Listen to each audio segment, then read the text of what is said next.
how would you define God? Oh yeah, I'm not supposed to answer.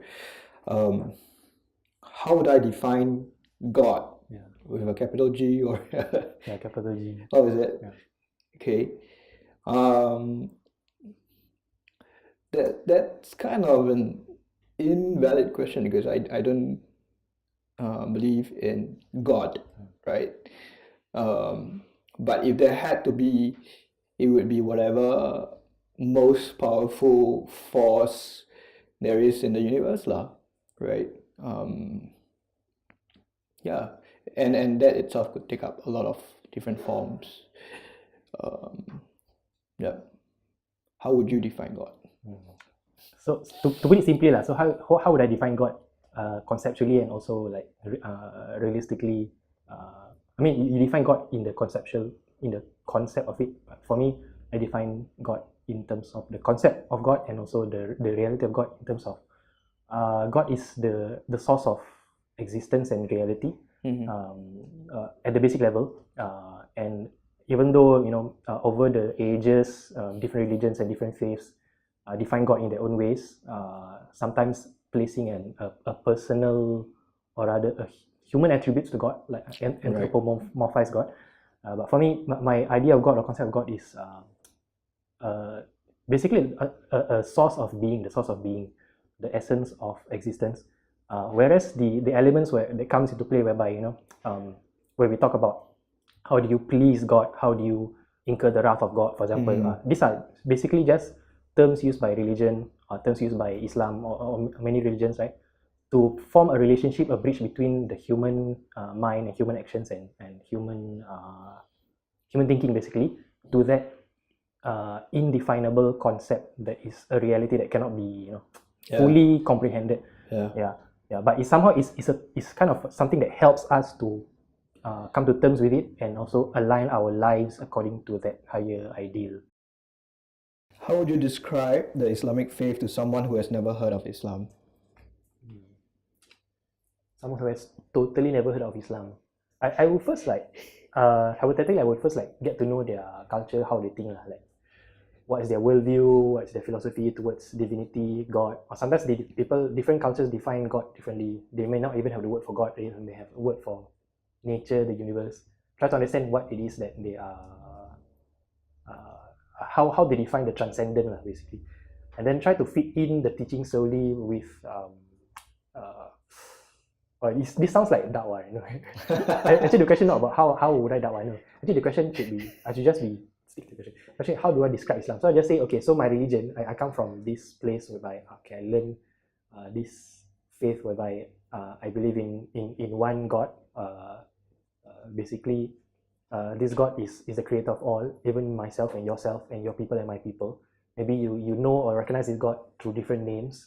Yeah, basically start from there. Then after that, I just show the teachings, so and the teacher, the main teacher of my religion, this prophet, he teach me to be kind to people, all the basic stuff, so and I show it through my actions, basically.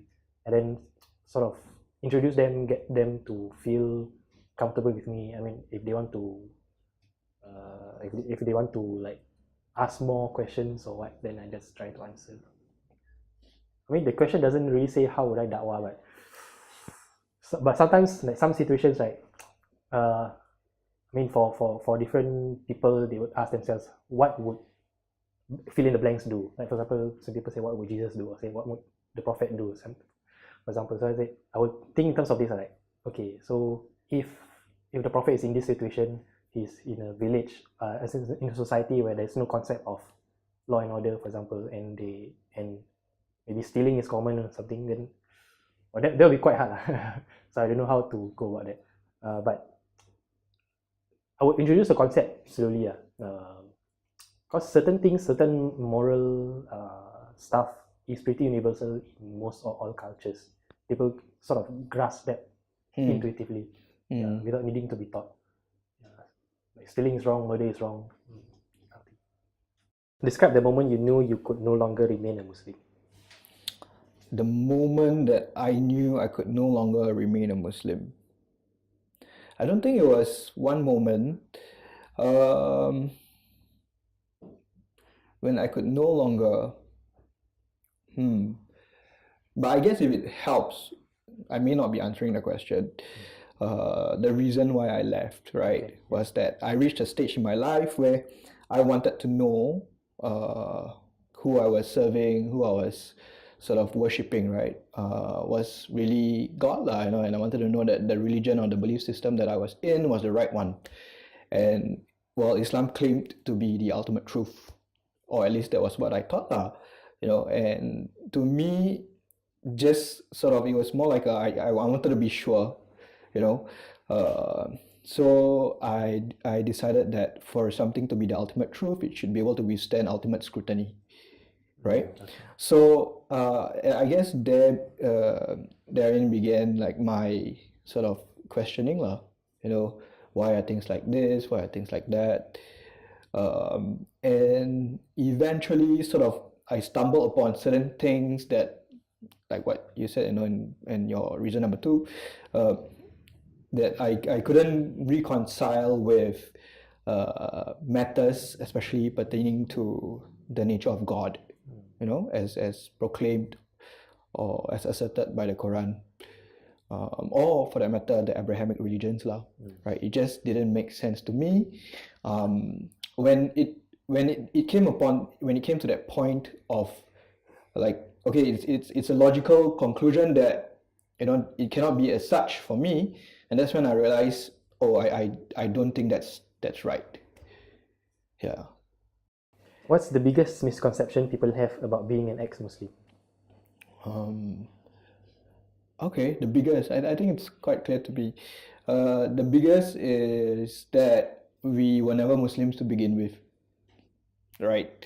And of course, it's at the end of the day, who is really a Muslim is really not up to anyone, lah. But I think and I have come across quite a fair bit of those sort of comments, right? Oh, you weren't really a Muslim to begin with, so you left the wrong religion, right? And I think that is an unfair comment that doesn't do justice to a lot of ex-Muslims, in fact, if you couldn't be half-assed about learning Islam, even though you're born a Muslim, then you'd probably not even leave it, right?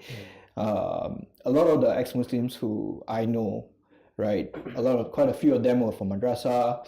One of them went to Mecca a couple of times, went for mengaji, brought up in a sort of, I would say, a Muslim upbringing that a lot of the majority of other Muslims would have been brought up in, right? So these ex-Muslims were as much Muslims as the whole bunch of other Muslims in the majority. Yeah. So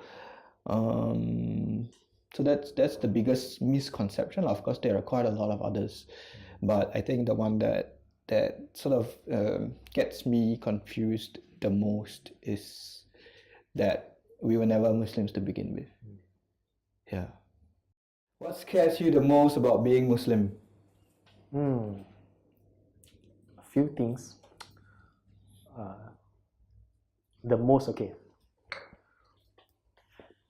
In the current climate, let's say, the current climate of, okay, one thing, the presence of radical Islam, the presence of, and on the other end, Islamophobia, the whole climate of mistrust and fear, and then at the other spectrum of it, people fighting or rather struggling to portray and manifest the good qualities of Islam and Muslims.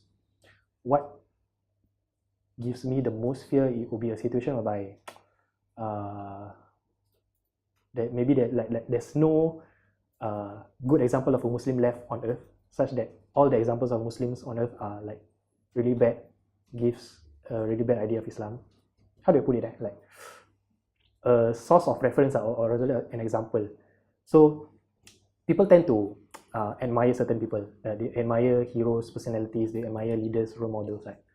So I guess my biggest fear is we come to a situation whereby as generations grow and then people evolve and people behave differently and people change differently, to a certain point whereby the next generations moral compass is lost. There, Maybe but certain there things will are, always be the Quran, isn't it? yeah, there will always be the Quran, but then people, Muslims don't necessarily follow what the Quran says, right? So my biggest fear is as a Muslim is like um, the absence of good Muslim examples in the world. For two reasons. One is to show the world, propaganda wise, Islam, sort of to justify Islam's existence in the world. And the second one is to provide a moral example to the Muslims. So what if like the best Muslims, the so-called best Muslims that we have now, are the worst examples of human beings? That would be really bad, a bad situation for not just Muslims but also for humans. Is God always good? There's a different thing about a good person is defined differently from good God, a good God. So when we are describing a good person, right, it's not the same as describing a good God. As a possibility of a good God, bad God, and all that. It's like a good bad guy. Yeah, like is this a good cup or a bad cup? So usually you define something in terms of their purpose, function, and identity, right? So say a good cup is something that holds water perfectly well and you can drink properly from it. A bad cup is a broken cup that cannot hold the water. So a good God, how do you find a good God or how do you find a bad God? It is in the nature of our being to want to categorize, classify, and define things into its proper place in an effort to better understand the way the world works. But what we're really doing is putting ourselves into a box of our own biases under the pretense of understanding, but really only framing another person's experience through our own prejudiced eyes. When it comes to something as subjective as religion, where there truly is no one right approach, the stakes are even higher. We have to practice a discerning degree of understanding to accept that with religion and atheism, there can be two correct answers.